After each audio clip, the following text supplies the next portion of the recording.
कोई भी परीक्षा होती है तो उसके लिए रोस्टर निकाला जाता है कि कितने पद उसमें चाहिए।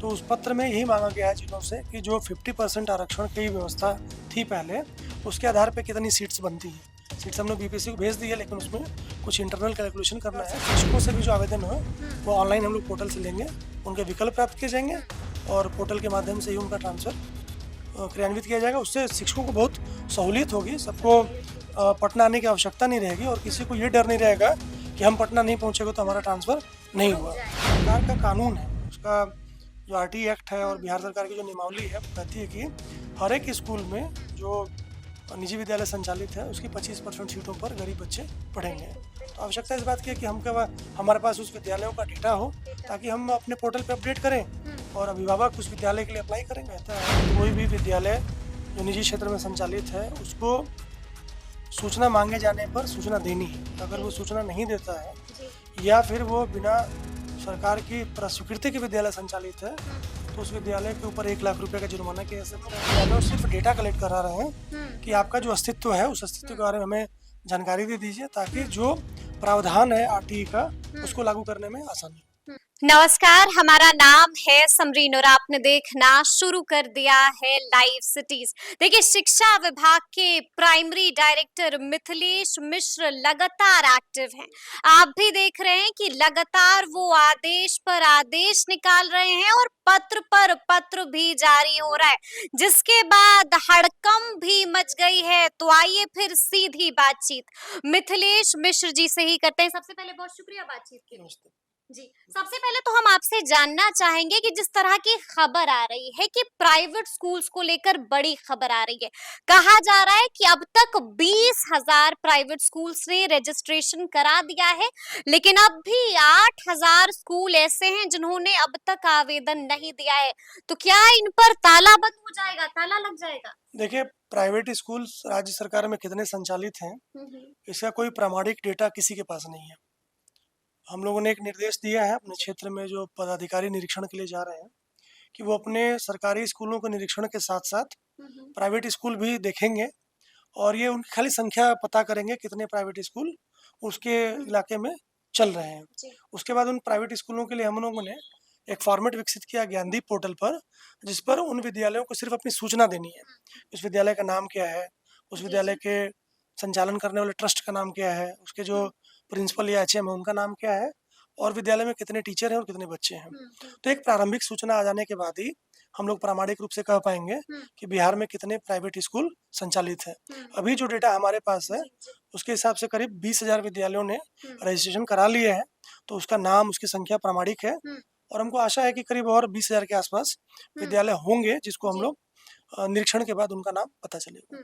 अच्छा, अभी आपने जिक्र किया ज्ञानदीप पोर्टल का और जिस तरह से हम भी लगातार आपके आदेश देख रहे हैं, आपने एक आदेश जारी किया है कि ज्ञानदीप पोर्टल पर इंटेंस कैपेसिटी अपडेट करना होगा और जो ऐसा नहीं करता है उससे जुर्माना भी वसूला जाएगा और कार्रवाई भी होगी। क्या आदेश है वो? देखिए, राइट टू एजुकेशन एक्ट कहता है कि कोई भी विद्यालय जो निजी क्षेत्र में संचालित है उसको सूचना मांगे जाने पर सूचना देनी है। अगर वो सूचना नहीं देता है या फिर वो बिना सरकार की स्वीकृति के विद्यालय संचालित है तो उस विद्यालय के ऊपर 1 लाख रुपए का जुर्माना किया जा सकता है। 1 लाख का जुर्माना? 1 लाख का जुर्माना किया जा सकता है और प्रतिदिन अगर वो बिना स्वीकृति के विद्यालय संचालित है तो 10,000 रुपए का प्रतिदिन का जुर्माना किया जा सकता है। तो हम लोगों ने विद्यालय एफआईआर भी होगी? एफआईआर करने की अभी आवश्यकता नहीं है। अभी हम लोग विद्यालयों से सिर्फ डेटा कलेक्ट करा रहे हैं कि आपका जो अस्तित्व है उस अस्तित्व के बारे में हमें जानकारी दे दीजिए ताकि जो प्रावधान है आरटीई का उसको लागू करने में आसानी हो। अच्छा, हम देख रहे हैं कि धड़ल्ले से लोगों का एडमिशन भी, बच्चों का एडमिशन भी प्राइवेट स्कूल्स में हो रहा है, उसका आंकड़ा क्या है मिथिलेश जी? देखिए, ज्ञानदीप पोर्टल के माध्यम से हम लोगों ने पहली बार इस साल बिहार में ऑनलाइन एडमिशन कराया है। 2 चरणों में ये एडमिशन की प्रक्रिया हुई। पहले चरण में करीब 27,000 आवेदन आए थे, जिसमें से 23,000 बच्चों का आवेदन विद्यालयों को भेजा गया ऑनलाइन रैंडमाइजेशन के माध्यम से और दूसरे चरण में भी करीब 15,000 एप्लीकेशन आए, तो उनका भी आवेदन विद्यालयों को कल हम लोगों ने भेज दिया। इस प्रकार से लगभग 40,000 विद्यार्थियों का क्लास 1 में एडमिशन ज्ञानदीप पोर्टल के माध्यम से हुआ है और इसीलिए आवश्यकता इस बात की है कि अगर और भी प्राइवेट विद्यालय संचालित हैं तो बिल्कुल उनकी जी। सूचना हमारे पास रहे, ताकि गरीब बच्चों को हम्म, आरटी एक्ट के तहत जो उनकी एडमिशन की हम्म, 25% सीट्स पर एडमिशन गरीब बच्चों को होना है, हम्म। उन बच्चों को उन विद्यालयों में एडमिशन कराया जा यानी सके। कि अधिक से अधिक लाभ बच्चों को मिल सके, गरीब बहुत बच्चों आवश्यक है कि जो को। जी। सरकार का कानून है, उसका जो आरटी एक्ट है और हम्म, बिहार सरकार की जो नियमावली है, वो कहती है कि हर एक स्कूल में जो निजी विद्यालय संचालित है, उसकी 25% सीटों पर गरीब बच्चे पढ़ेंगे। बिल्कुल तो बिल्कुल आवश्यकता जी। इस बात की है कि हमारे पास उस विद्यालयों का डेटा हो, डेटा ताकि हम अपने पोर्टल पे अपडेट करें हम्म, और अभिभावक उस विद्यालय के लिए अप्लाई करेंगे हम्म। और उस विद्यालय में बच्चे पढ़ सकेंगे। मिथिलेश जी, एक और जानकारी आ रही है और खबर ये निकल के आ रही है कि कल प्राइवेट स्कूल्स के साथ आपकी कोई अहम बैठक होने जा रही है। कल हम लोगों ने एनआईसी के माध्यम से एक जी। बैठक रखी है, सभी प्राइवेट स्कूल एसोसिएशंस के जो हम्म, प्रतिनिधि हैं, ताकि उनके साथ बैठक में बात करके अभी जो एडमिशन चल रहा है 40,000 बच्चों का, उसमें अगर कोई प्रॉब्लम है उसको दूर किया सके। बिल्कुल। इन बच्चों के एडमिशन के एवज में हम्म, सरकार उन प्राइवेट स्कूलों को फीस भी देती है, सरकार उन प्राइवेट स्कूलों को राशि प्रतिपूर्ति करती है। हम्म, तो उस राशि की प्रतिपूर्ति में यदि कोई नाम छूट गए हैं, हम्म, तो उनके नाम को प्राप्त करना है। अगर विद्यालयों को दिक्कत हो रही है, तो उसकी समस्या समाधान करना है, जी जी। ताकि उन विद्यालयों को भी उसका जो उनका हम्म, पैसा है वो उनको मिल सके। और साथ ही साथ अगर कोई विद्यालय छूटे हुए हैं जिनका नाम ज्ञानदीप जी में जी नहीं है, जी जी। या उनको सरकार से अनुमति नहीं मिली है, तो हम्म, इन्हीं सब बिंदुओं पर उन प्राइवेट स्कूल के हम्म। संघों के साथ बात करेंगे, ताकि अगर कोई समस्या है तो उसको दूर किया जा सके। अच्छा, एक हम जिक्र इसका भी करेंगे कि बीपीएससी टीआरई 3.0 को भी लेकर लगातार कई तरह की चर्चाएं हो रही हैं और हमने देखा कि बीते दिन आपने भी एक पत्र इसको लेकर निकाला है, रोस्टर मांगा है आपने, महिला आरक्षण की भी बात हुई है, क्या था उस पत्र में? देखिए, पत्र बहुत साधारण है कि जी। हम लोगों ने कोई भी परीक्षा होती है तो उसके लिए रोस्टर हम्म, निकाला जाता है कि कितने पद उसमें चाहिए। तो उस पत्र में यही मांगा गया है जिलों से कि जो 50% आरक्षण की जी। व्यवस्था थी पहले, हम्म, उसके आधार पे कितनी सीट्स बनती हैं। ठीक सीट्स है। हमने बीपीएससी को भेज दी है, लेकिन हम्म, उसमें कुछ इंटरनल कैलकुलेशन करना है। हम्म। तो जिला वो पत्र हमें भेज रहे हैं, उसके आधार पर बीपीएससी को हम लोग संशोधित रोस्टर के साथ। बैकलॉग सीट्स भी देखी बैकलॉग जाएंगी। सीट हमेशा देखी जाती है, सरकार जी। का जो आरक्षण का नियम हम्म, है, उस नियम के आलोक में ही पत्र लिखा गया है। और जिलों से उसकी जब सूचना प्राप्त हो जाएगी, हम्म। तो हम लोग बीपीएससी को उसकी जानकारी देंगे। यानी कि आप ये कह रहे हैं मिथिलेश जी कि बीपीएससी टीआरई 3.0 में महिलाओं की लॉटरी लगने जा रही है।